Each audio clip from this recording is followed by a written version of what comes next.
All right, welcome everyone to our Program Quality Assessment Basics Crash Course. My name is Erin Moriarty and I am an after-school program specialist with the Alaska After School Network.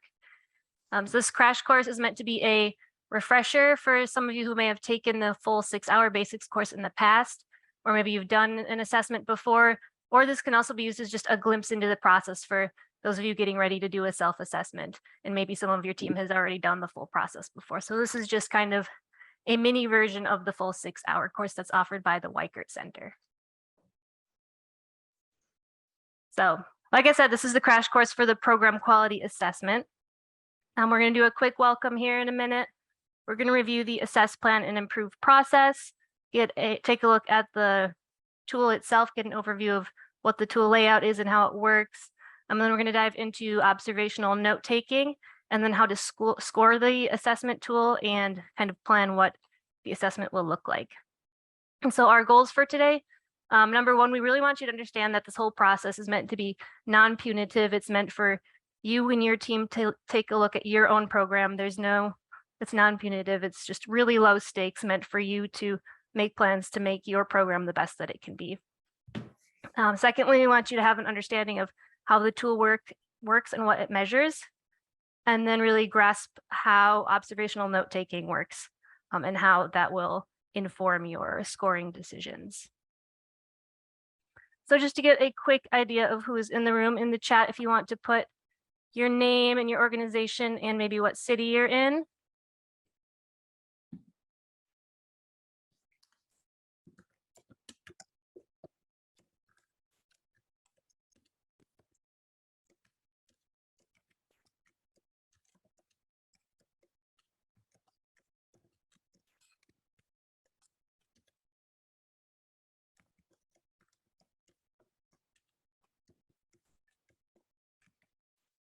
All right, we've got some Project Grad folks out of Homer. We got Ketchikan here. I think I see Fairbanks and a representative from Anchorage on here. So we've really got a wide gamut of Alaska folks. All right, so this whole youth program quality initiative that you're all taking part of is part of a 3-step process known as assess, plan, and improve. So during the assessment phase, there is an assessment happening where there's an observation, and then you score on this tool, the youth PQA or the school age PQA, and you have data that comes out of this assessment. And so that's what we're really going to hone in on today, is this assessment phase of the whole process. Once you have the tool scored, you move into the plan phase, which will be either at our pre-conference in November. There's a workshop called Planning with Data, or in December, we'll also be offering that virtually. So then you'll be taking the data from your assessment to this workshop to make goals and really dive into some root causes and see some strengths and areas for improvement that you want to work on. And then it comes spring, January, February, March is the improve phase, when you're implementing your goals that you made at Planning with Data, and maybe go to some trainings, and really that's your time to tackle those goals. And then ideally in spring, you'll do a second assessment to kind of get a reference point and see how things have gone throughout the year. But today we're really just going to hone in on this assess phase and how that assessment works. So before we look at what the tool looks at and measures, I want to ground us in why are we here? Why are we doing this whole initiative? So this tool and this whole process is based in decades of research, and what you see on your screen is just some of the key developmental ways that this whole process, these are some of the things that programs can do that are meeting developmental needs of youth. So I'm going to let you take a minute to look through these, and if there's one that jumps out at you or one that resonates with you, go ahead and put it in the chat box. And these are kind of just our grounding things to remind us why we're here and why what we're doing with this whole initiative works and is important with youth development.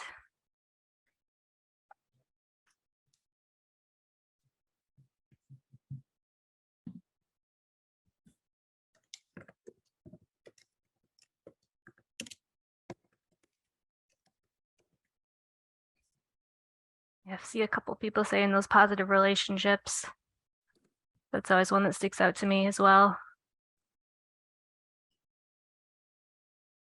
skill building, positive social norms.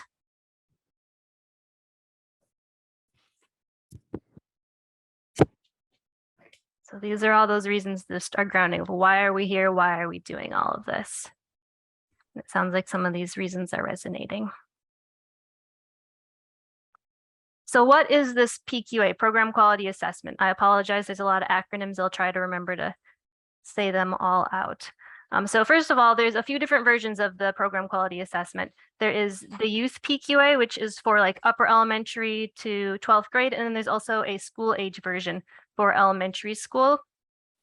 And they're very, very similar, just a few differences in some of the scales to really meet that age group. So the PQA is a validated instrument, meaning it's been proven that it is measuring what we think it's measuring.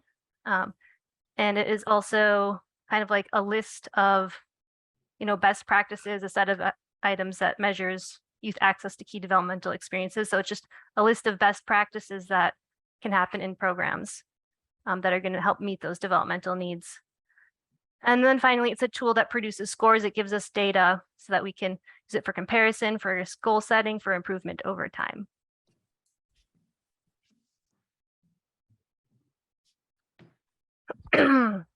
So to understand the layout of this tool, we first want to take a look at this pyramid of program quality. It may look familiar to some of you if you've either done a training with us before or have seen Maslow's hierarchy of needs. It's very similar to that, where the things on the bottom need to be in place before these things on top can happen. So it's broken down into these 4 sections known as domains.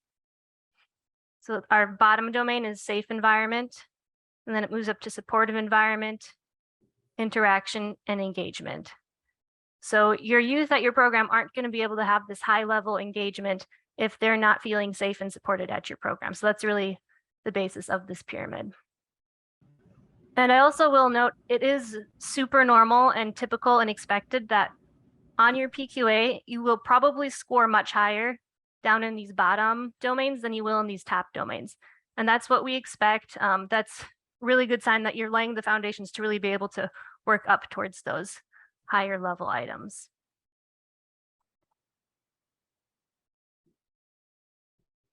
And also, before I move on, I will say too, we're going to you're going to be scoring all these items in these domains.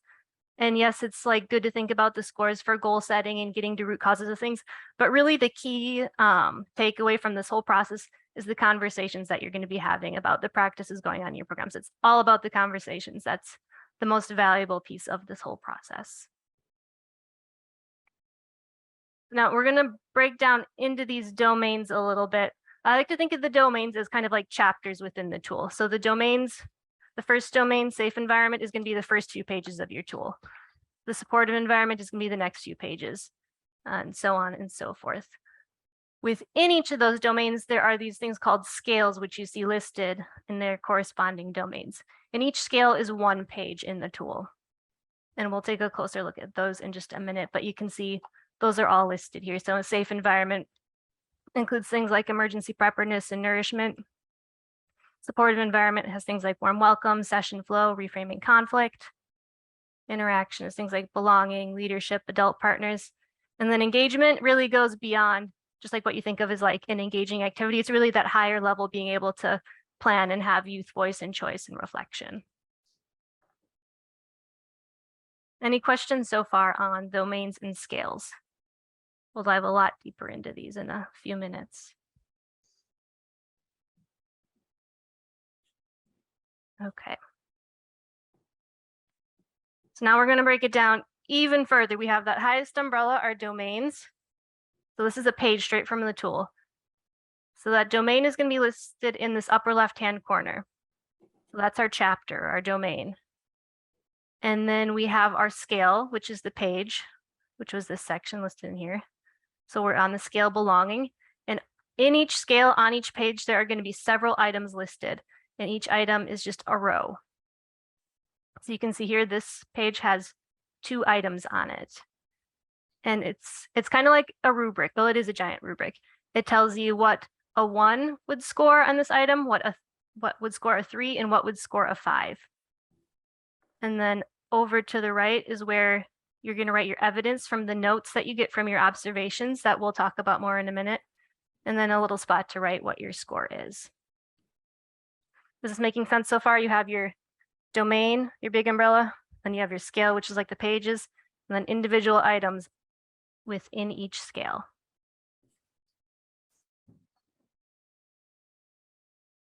Okay, so how does this whole assessment work? Before we get into how to score the tool, we're going to talk about how the whole assessment process works. There's two different types of assessments. There's the self-assessment where you at your program site and your staff and your colleagues are observing your program and you're taking notes throughout your program. So this is going to be a day or a portion of the day that you're not doing the teaching or the facilitating. You're sitting there observing your coworkers, taking notes on everything you see and hear, completely objective observational notes, which we'll get into more. And then after you've seen a whole program day, or between you and your colleagues, you've observed a whole program day, you're going to sit down and have a scoring meeting where you're going to look through all of the notes that you took, and you'll open up the tool and you'll look for notes that match each item in the tool. And then you'll score each item in the tool, either a 1, 3, or a 5 based on your notes. And then once you have the whole tool scored, whoever your staff lead is will put all those scores into our online data system called Scores Reporter, which we won't get into today, but I'll send that information out to the appropriate people when it is time. The second type of assessment is an external assessment where one of us from the network or another certified external assessor with this tool will come and do essentially the same thing. They will sit in your program for one full day, sit and take notes, or they can write or type, and they're going to be the same objective observational notes. And then the external assessor will take those notes, score the whole tool based on their notes after they've done their observation, and then they'll put those scores into Scores Reporter. And typically with the external assessor, we try to have them sit down with the staff they observed and maybe some leadership if they want to the day after, just to debrief, go through the scores, and get a peek at the data as well.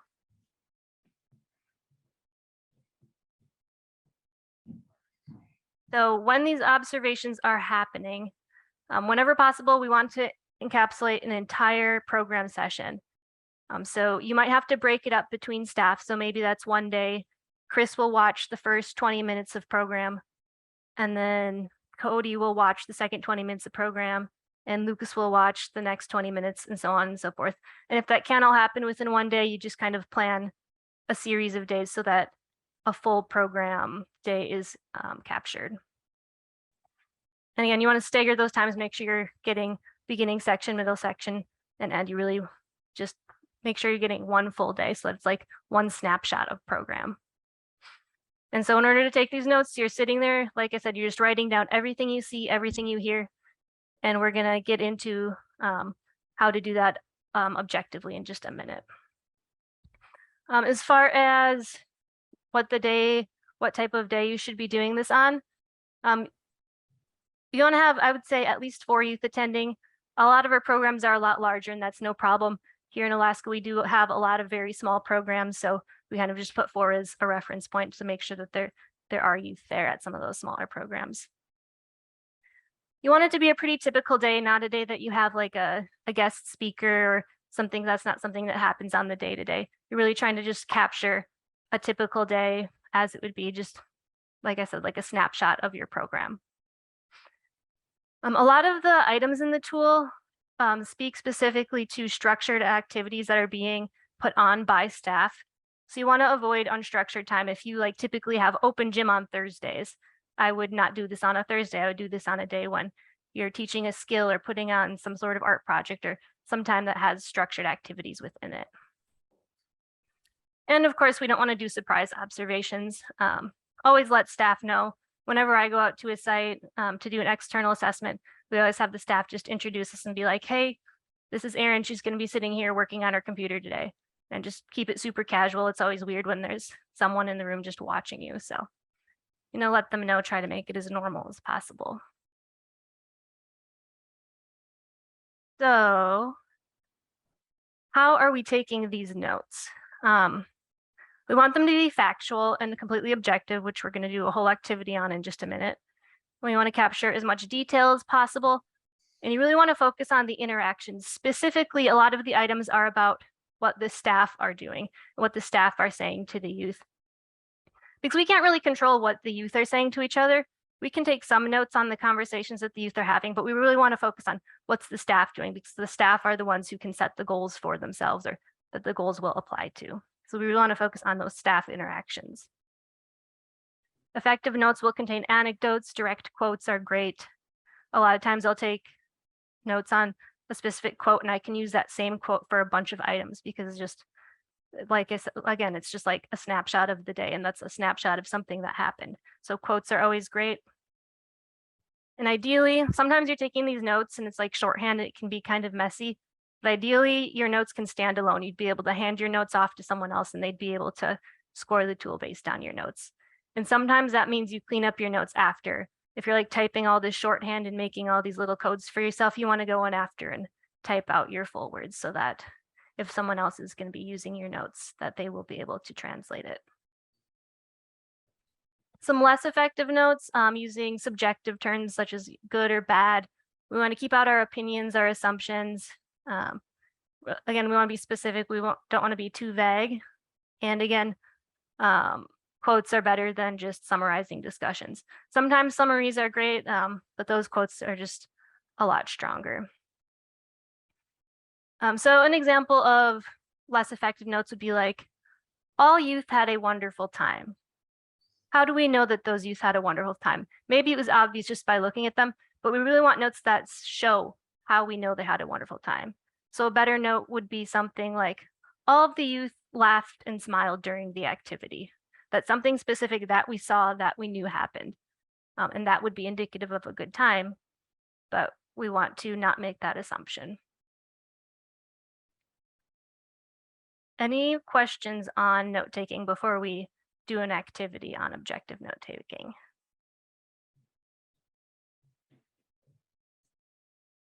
Okay.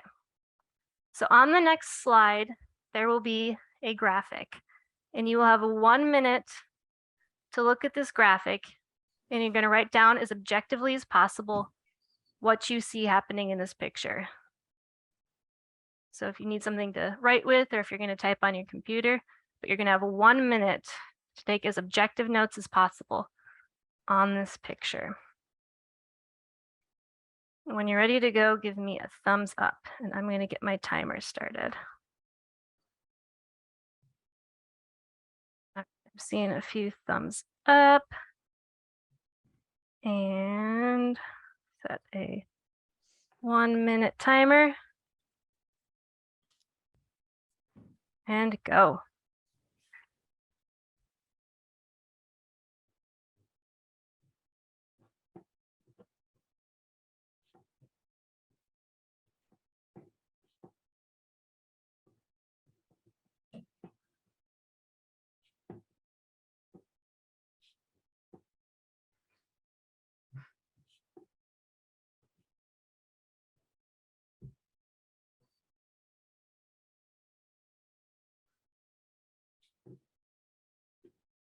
Got about 30 seconds.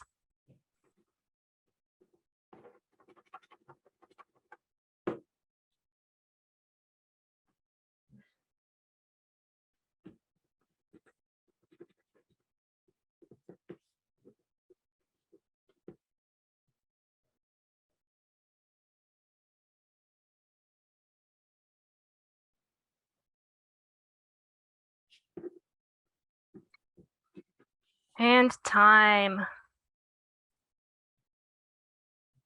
All right. Can I please have a brave volunteer share what they wrote in their minute about this picture?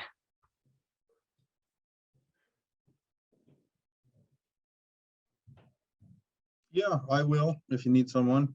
Yeah, thanks, Benjamin. Yeah, so I just wrote that there are 7 adults, 1 child. They appear to be sitting on a bus or train. They all look very casual. The situation appears to be casual. And then I also wrote that it appears to be 1950s or 1960s as far as timelines concerned. Great. I heard lots of Objective observation, 7 adults, 1 child. You made note to possibly what the, I don't know, the dress decade possibly looks like. I'm gonna pick on one part of your notes. You said they're on a bus or a train. How do you know? Well, it appears that they're on a street and the background is what gives it away. You have to look through windows to see the background, so they appear to be in some sort of vehicle. Okay. How do we know they're not on like a movie set or a play stage? That very well could be. So I know I mean, when you're in person, you're gonna know what the setting is, but this is just for the sake of objective. Can I get another volunteer to share some notes they took? I can go, Erin. Oh, thanks, Jennifer. To make up for my 80 times I had to try to log on today. So I don't know what was happening. Anyway, I had similar objectives. 7 people and 1 infant are riding what appears to be a subway train or a bus. 2 people are engaged in conversation. 1 person reads a newspaper. 1 person is napping. 1 person is listening to the conversation. 1 person is holding the baby. Awesome. I heard lots of objective notes again. I'm going to pick on you though a little bit. So you said 1 person is reading a newspaper. How do you know? Well, he's holding it in front of his face. I suppose he could just be looking at it. So I'm assuming he's reading the newspaper. So got Assumption. it. How many times have you walked into a classroom and you've got a bunch of students holding a book in front of their face? How many of them Right. are reading? Right. But I like to make up little stories every time I look at this picture. Like, how do we know he's not hiding from his ex-wife over here or something? And then the guy on the right, is he sleeping? Maybe he's praying, or maybe He could be dead. I don't know. maybe he's nauseous trying to contain himself. Yes, I don't mean to pick on you. There's lots of things we can make assumptions about in this photo.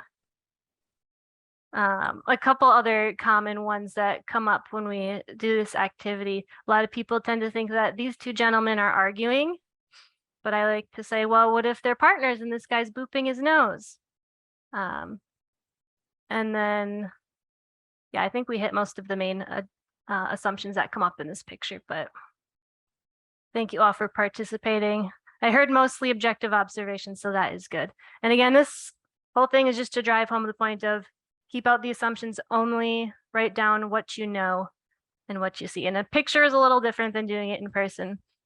But yeah, I'll just reference back to that example of instead of writing something like all of the youth had a great time, you would say all of the youth laughed and smiled during the activity. Any questions or comments on objective note taking? This was a really quick way to do this activity, but just want to give you a taste of it.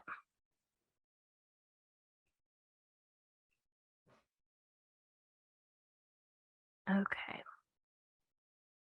So you went to your program, you sat, you typed up your notes, you wrote your notes as you went, everything you saw, everything you heard.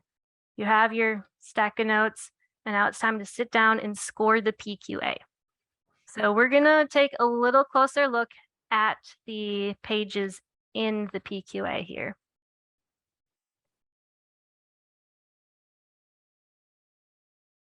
So we're gonna do a little indicator scramble. So what you see on your slide is a page from the PQA, and we're just gonna focus on this first row right now, just this first item. And so typically your 1 would go here, your description of a 1, your description of a 3 would go here, and your description of a 5 would go here, but we scrambled them up. So as a group, you can either put it in the chat box, or if somebody wants to come off mute, I'll give you a minute to look at these. See if you can figure out which one of these descriptions, just from this first item, is the 1 indicator, which one is the 3 indicator, and which one is the 5 indicator.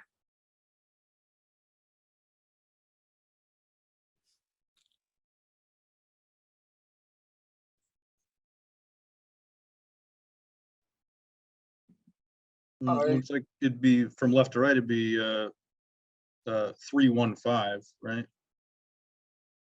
see, it looks like someone in the chat agrees with you. All right, what are some, were there any specific words or what kind of helped you make that conclusion? Without sufficient room would be the key factor as the one. The three would be it says crowded in some areas, so there is sufficient. And then 5 obviously would be move freely, the operative word being freely. Yes. So a lot of these items have keywords that will really help you make those decisions. For this one, it was some, without, and then move freely. So just looking at this first item, what is this item measuring? It's really easy to look at an item and then match it with some notes that kind of relate but don't actually pertain to the item.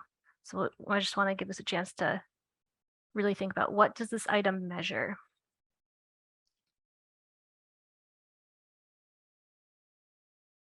Rain says safe space. Yep, we're in the safe environment domain, so it definitely is pertaining to safety. What specifically is this item measuring? Jennifer says the amount of working area for youth.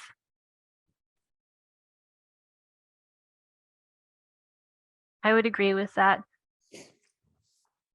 When you're trying to ground yourself in what is this item measuring, you just go directly to the text in the tool. It's space to move freely, room to move freely. Is it crowded? So like Jennifer said, it's the amount of space. So let's move to the second item here. We're gonna do the same thing. We scrambled the 1, 3, and the 5. So either in the chat or out loud if anyone wants to share what order they think they should be in. 5, 1, and 3. Looks like you have some agreements in the chat box. And what were some of those words that helped you make that conclusion?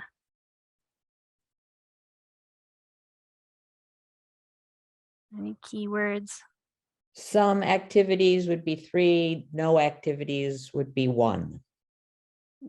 Yeah, so again, we have the all, some, and this one has not. And what are we measuring with this item?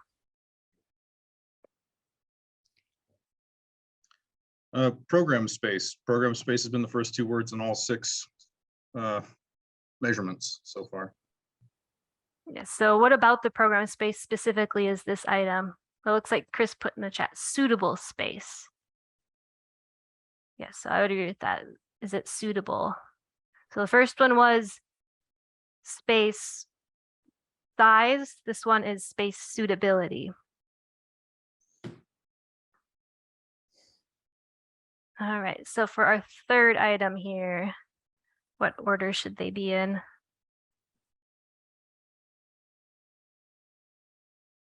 Oh, we've got some quick people in the chat.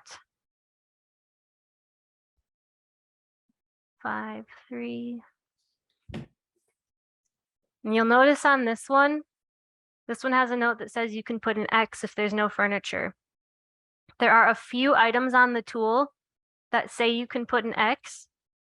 If you're at a program and you didn't see something happen that day, you don't just put an X. You have to score it a 1 because it didn't happen unless it says you can do an X. You can only put an X on the ones that say it was an X, except there's one exception. I think it's a warm welcome. If you're not there at the beginning of the day and you don't see the beginning of the session, that's one that it doesn't mark it on the tool, but there's a guidebook I'm going to send you all that says you can put an X if you didn't see the beginning of the program. But for all the rest of them, you can only put an X if it says so. Otherwise, if you didn't see it, it's a 1 because it just didn't happen. And you're not going to see every single item every single day because, I don't know, that would be like an amazingly perfect program that I don't know if it exists, that every single thing in the PQA happens every single day. So there will be ones once in a while. But back to our item. What is this item measuring? Oh, wait, first, what were some of the words that gave it away?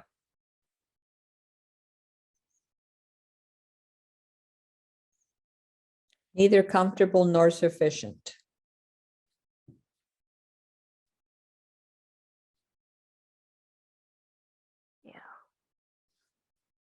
Yeah, and then the middle one has like one or the one or the other. So what is this one measuring?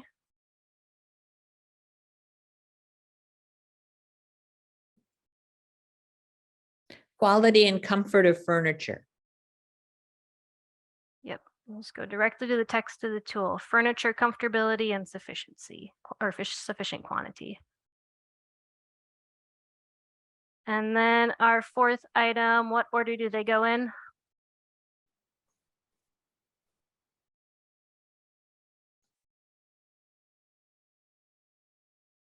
Jennifer says 5, 1, 3. Do we have agreements? And what are some of the keywords for this one?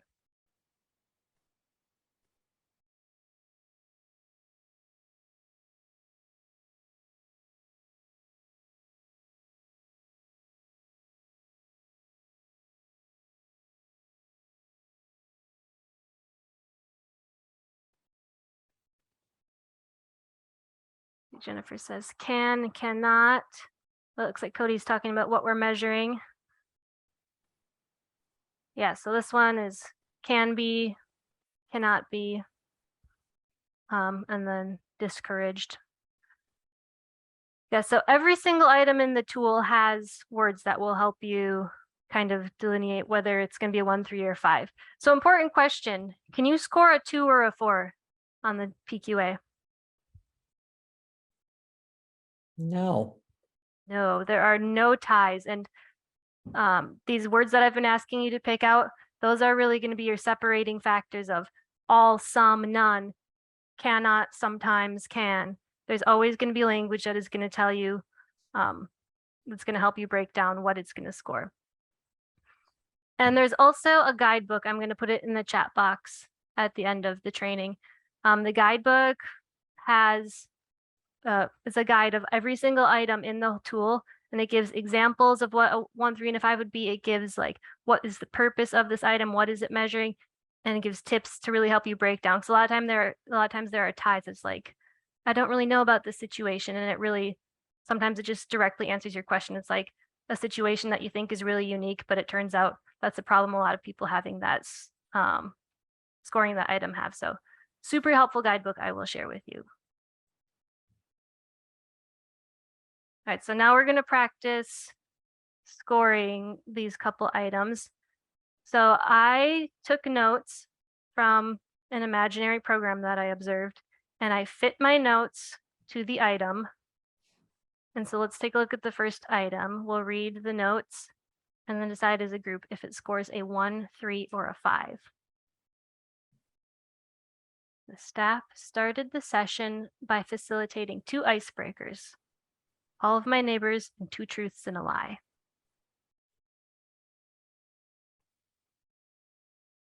Five. All right, Enid says 5. We have agreeants, disagreeants. Seeing a thumbs up and a couple nods. We got an agreement in the chat box. All right, Enid, what made you say 5? Well, the purpose of the activity was to help students get to know each other, and they were very structured. It seemed to be very planned out, which to me is 5. Yes, spot on. So the separating factors for this one are structured activities, unstructured activities, or no opportunities, or I should say opportunities, not activities, but so icebreakers are specifically listed as an example here. So icebreakers are a structured activity that scores a 5. If it was something like youth talking to each other while they eat snack, yes, that's an opportunity for them to get to know each other, but it was not like an intentional structured opportunity. So that would score a 3. And if there are just no opportunities for youth to get to know each other, that would be a 1. All right, and our second item here, Youth 1 says, you can't sit with us. The staff says, snack time is free seating. She can sit there if she wants. The first youth puts her legs up to prevent the second youth from sitting at her table.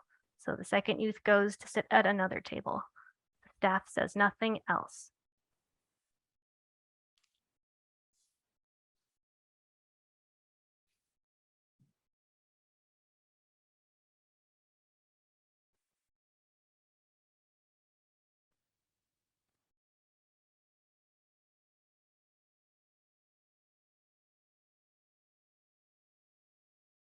And some threes in the chat.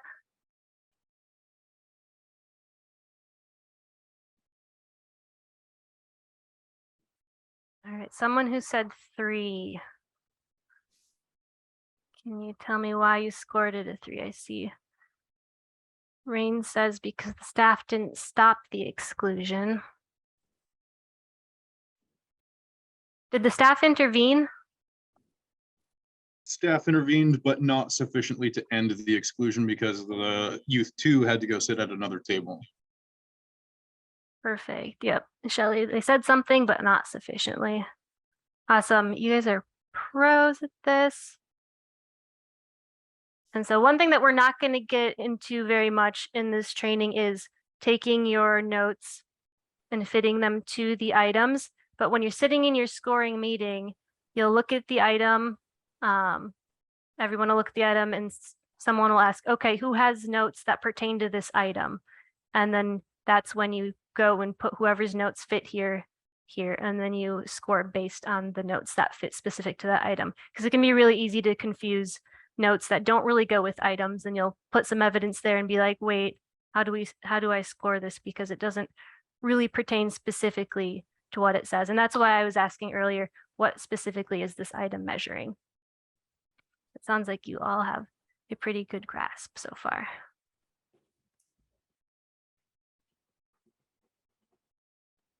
All right, so once you've sat down with your scoring team, you've scored the PQA, your site lead has put your data into scores reporter, then your observation, your assessment is done. And that is when you would move into the plan phase of our Youth Program Quality Initiative, which is the Planning with Data workshop, which again will be either at pre-conference in November or virtually in December.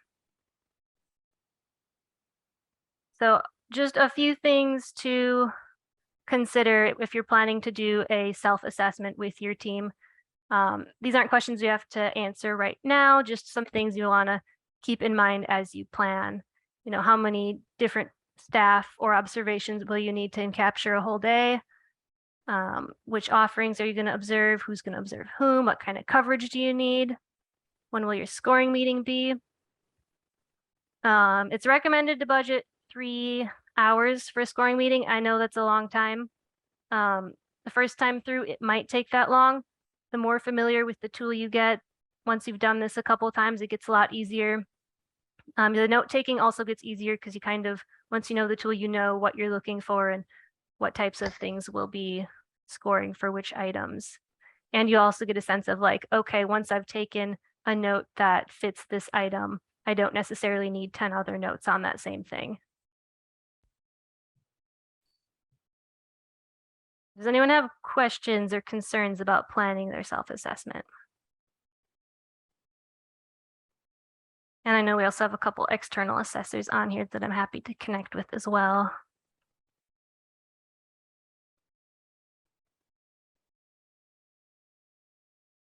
Okay, so after this crash course, refresher, first peek into the process, whatever this training was for you, how are you feeling about using the PQA to assess your program? We're going to practice using our 1, 3s, and 5s. A 1 would be, I have no idea what's going on. A 3 is, I think I'm starting to get it. And a 5 is, got it, let's go do it. You can either answer in the chat box. I'm seeing some hands go up. It's okay if you're a 1 or a 3. It's okay to be a 1 or a 3.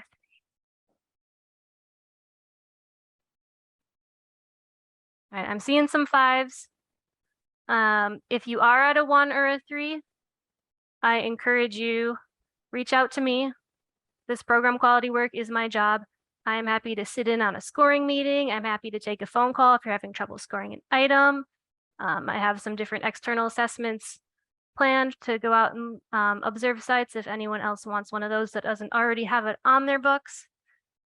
And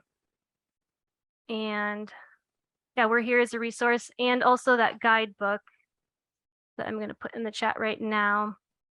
There's one for the school age tool and one for the youth tool. Those books are full of different activities that they do during the full 6-hour training. So you can use the activities that are in this book to help you practice and familiarize yourself even more. And it also has that item by item guide that I was talking about that dives into the purpose of each item and the specifics and tiebreakers and things like that. And while I have my files up, I'm also going to drop a copy of the school age tool and the youth tool so that you have that if you don't already have it. Are you all able to see those in the chat box? Did those go through? All right. Yeah, would you mind addressing what Shelley wrote in there before you started dropping? Oh, I didn't notice PDF? that. I've always been concerned with the expectation that if it didn't happen / not observed, it is scored a 1. That doesn't seem to provide genuine objective observation. Yes, definitely. And that's something that comes up a lot in our debriefings. So when you're doing an observation, it's just a snapshot. When you take a picture of something, that's not a picture of something that happens all the time in that space of the picture. So this is just a snapshot of one day. You may have, I'm just going to use like tutoring as an example. You may do tutoring like specifically like every Thursday or something. But if you're observing on a Wednesday and you don't see tutoring, that's okay. It's not something that's happening every single day. It's okay to score 1s. And again, like I said at the beginning, it's really all about the conversations. That's a conversation you'll have in your scoring meeting. It's like, okay, it didn't happen that day, so it scores a 1, but I know this is something that we do all the time. So it's okay that it scored a 1, but you've had that conversation that, okay, yes, this is something we're doing. Or maybe that's also your opportunity to be like, oh, maybe we're actually not doing that as much as we thought we were. So again, it's really about those conversations. Just because it didn't happen during the observation doesn't mean it doesn't happen. It just means it didn't happen that day. And again, these bottom items, you'll probably score a lot higher on. These top items are probably things that you're trying to integrate regularly. And you've built that really good foundation. And these top items are a lot harder to incorporate every single day. So that's why they often score a little lower, because yes, you probably are doing them, but they're probably not things that you're just not able to or not ready to incorporate every single day. Does that help answer that question? Okay. Other questions or concerns? Again, I'll say this again. It's about the conversations, not the scores. And like your data isn't like going to like your funders or the state or anything. So again, this is a totally low risk, non-punitive process. This is for you and your team to have conversations about your program to make it the best that it can be.